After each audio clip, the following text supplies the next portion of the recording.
Hello, Morongo Basin, and listeners around the world online at Z107.7fm.com. Here is the Z107.7 local news for Tuesday, September 17th, 2024.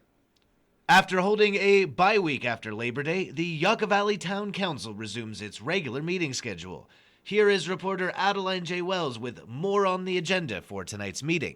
The Yucca Valley Town Council meeting will begin with a public hearing concerning solar energy systems. At their meeting on August 27th, the Yucca Valley Planning Commission recommended the adoption of a new ordinance that would amend the town's code to comply with recent state changes. Following the public hearing, town staff will present a second ordinance related to the matter for council review. The town council will then receive the planning annual report and discussion. This report covers the fiscal year 2023 through 2024 and concerns information regarding town services, including staffing levels, office hours, and policy or commercial projects currently under consideration or review. Lastly, town staff will provide the council with an update on the San Bernardino Council of Governments. This organization is composed of the County Board of Supervisors and 24 representatives from municipalities throughout the county who work together on regional issues. The Council of Governments received an increase in grant funding. They have put together a proposed work plan for fall, which will be presented by town staff. Tonight's meeting is open to the public and begins at 6 p.m. at the Yucca Valley Community Center. Reporting for Z107.7, this is Adeline J. Wells. At last week's 29 Palms City Council meeting, City Manager Stone James reported on the Coachella Valley Housing Coalition's affordable housing project, called the Self-Help Homeownership Program. Reporter Hillary Sloan is here to provide an update on the latest developments. During last week's City Council meeting, City Manager H. Stone James provided an update on the innovative Self-Help Home Ownership Program by the Coachella Valley Housing Coalition, CVHC. This local nonprofit has been focusing on building diverse types of affordable housing and offers a unique self-built concept. Families qualifying with incomes under 80% of the median and who can dedicate 40 hours weekly to construct their homes will receive plans, materials, and expert guidance throughout the 6 to 12-month building process. James suggested thoughtful considerations before city involvement, highlighting deed restrictions that stabilize home prices but don't allow families to grow wealth. The city will also have responsibilities, including monitoring to prevent the owner from misappropriating the house in ways against the original agreement, like selling or renting it out to vacation rentals. Estimated costs for the city, primarily for land acquisition, are projected at $250,000 or less. For a deeper dive into this proposal, turn to Z107.7fm.com. For Z107.7, this is reporter Hillary Sloan. On last Friday's Z107.7 Up Close show, host Gary Digneau mediated a local candidate forum with the three candidates for Morongo Unified School District Area 1, incumbent Robert Hamilton, Carolee Hargrove, and Johnny Ward Jr. During the discussion, Digneau brought up the $88 million bond that will be on the ballot this season and asked where each candidate stood on support. The bond will pay for upgrades at MUSD facilities and improve campus infrastructure with an oversight committee monitoring how the funds are spent. If the measure passes by 55%, property owners will pay back the bond on their taxes at a price of $36.19 per $100,000 of their assessed property value. Digneau asked candidate Johnny Ward Jr. if he supported the bond. Absolutely. I don't see any holes in the bond. The improvements to the schools, you asked about safety. It can help improve safety. It also will help the Airbnb owners that are here now. They'll be able to help because if you're owning multiple properties out here, you'll be paying the brunt of the taxes on it. So. Carolee Hargrove, on the other hand, said she is not in support of the bond, citing that it would be another tax weight on families struggling to make ends meet. I am not in favor of the bond, and here's why. I don't know what else parents can afford, Gary. I worry about the extra costs of the bond. We already have one still on our property taxes. Property insurance is going up. With these recent wildfires, I have to worry, is it going to go up again? The bond is on here because Governor Newsom and the legislature put on Prop 2, which is a state bond. It's an $80 billion bond. The district, in order to get any of that funding, has to run a bond as well, and in order to get 50% funded. What is this really going to go towards? We don't know. We keep hearing that some schools are just beyond repair. Well, let me tell you something. We have $94 million in the general fund. How can I ask parents, grandparents who are raising their students, anybody out here who's already being taxed, already worried about, am I going to be able to buy milk? Am I going to be able to buy gas? How can I put more cost on a parent? That's why I am strongly opposed to it. I cannot tax our folks anymore right now.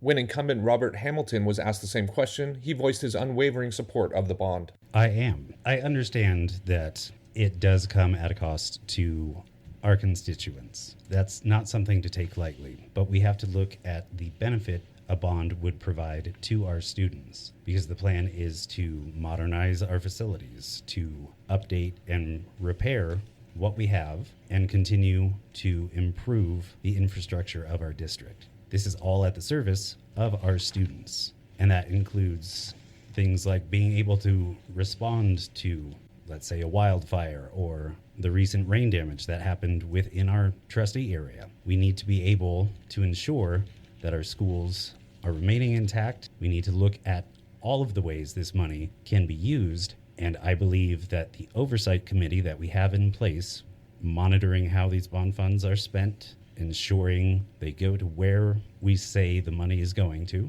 I have great faith in them, and I think this could be a real boon to our district. For an example of bond funds going to great use, Joshua Tree Elementary's multi-purpose room was built because of the 2005 bond measure. 2 more bond measures were presented to voters in 2018 and 2020. The 2018 bond nearly passed at 54.9% approval, and the 2020 bond was approved by only 40%. Reporting for Z107.7, this is Gabriel Hart. Have friends and family told you to lighten up? Have those specifically ordered mood enhancers failed to deliver?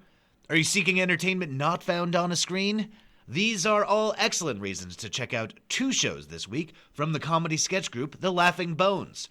Created by everyone's favorite Wonder Valley bartender, Kevin Bone, The Laughing Bones is made up of 10 or so immature individuals who seek emotional validation from your laughter. All sketches were born from one writing prompt, The Road Less Traveled.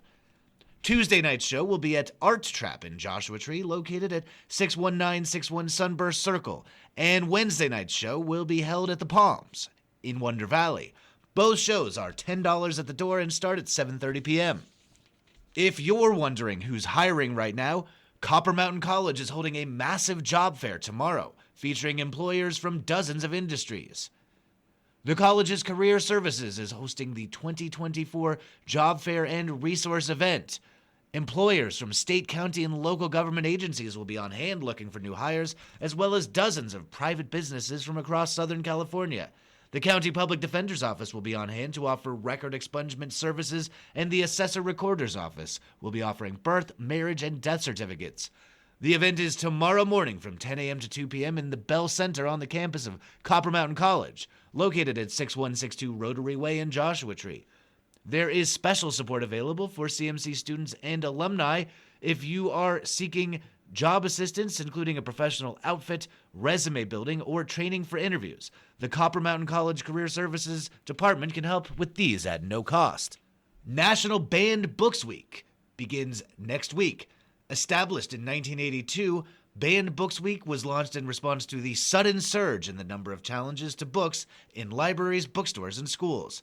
Our local Desert Split Open Mic reading series will be hosting their Banned Books Week at the Beatnik Lounge this Sunday. With more on this important celebration of intellectual freedom, here's reporter Gabriel Hart. Banned Books Week is an annual event highlighting the value of free and open access to information and brings together the entire book community, librarians, educators, authors, publishers, booksellers, and readers of all types, in shared support of the freedom to seek and express ideas. Over 4,000 books were targeted, challenged, or banned in the U.S. in 2023, nearly double that of 2022. This will be the 3rd year in a row the Desert Split Open reading series has celebrated Banned Books Week. Desert Split Open founder Susan Rukeyser says, quote, "This year's event will feature an open mic because if there was ever a time to consciously exercise our right to free speech, it is now," unquote. Since Desert Split Open focuses on feminist, queer, or otherwise radical work, Rukeyser encourages attendees to read poetry or prose within those parameters. 6-minute maximum, no minimum. Especially encouraged is work by and about Black, Indigenous, and people of color and or LGBTQ plus people, currently the material most targeted by would-be book banners. Attendees can also read from one of the banned and challenged books Rukeyser will have on hand. Books are free to take home, and every attendee will be offered a free raffle ticket for a bundle of banned book swag. It all takes place at the Beatnik Lounge in downtown Joshua Tree this Sunday from 6 to 8 p.m. Reporting for Z107.7, this is Gabriel Hart. And finally, the 29 Palms High School Lady Cats volleyball team traveled to Coachella Valley High School last night. Junior varsity lost a tough 1 in 3. Arabella Straggs had 3 kills and 1 block. And in varsity action, the Cats lost 18-25, 11-25, and 14-25. Senior Jenica Silvas had 1 block, 2 kills, 3 aces, 2 assists, and solid defense with 12 digs.